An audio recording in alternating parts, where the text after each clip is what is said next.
संध्याकाळी मी काही जेवायला नाहीये, मला भूक नाहीये अजिबात. भूक नाही म्हणजे मी एवढा स्वयंपाक घाला का तो कुत्र्याला घालायचा खायला? तुमच्यासाठी मर मारा स्वयंपाक करा, तुम्हाला भूक नाहीये. गपगीर आहे ते.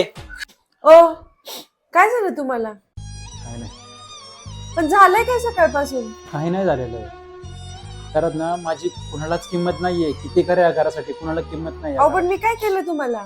काय नाही. हो ऐका ना, काय मी रे? जरा मैत्रिणींबरोबर बाहेर चाललीये, जाऊ का? हा जा ना. नक्की ना? हा जा ना बाई. मी कुठं म्हणलं ना तुला चल बाहेर, तर तोंड कसं लगेच वाकड होतो तू? मैत्रिणी बरोबर जायचंय ना, जा जा बाई, मला नको विचार, जा. हो उरकलं की नाही? चला पटकन. अगं बाई मला कळतच नाही कुठला ड्रेस घालू. बघ ना ड्रेस तरी आहे का माझ्याकडे? हे जरा जास्त होतंय. जास्त होते म्हणजे? म्हणजे मी कधी तुम्हाला ड्रेस मागितला? अगं ऍक्टिंग करतो ना आपण, तू म्हणजे नाही पण ऍक्टिंग केली तरी माझ्याकडे कधी कुठे ड्रेस आहेत? ऍक्टिंग चालली आहे ना. मी कधी नेलं मला शॉपिंगला? कधी एखादी साडी घेऊन दिली?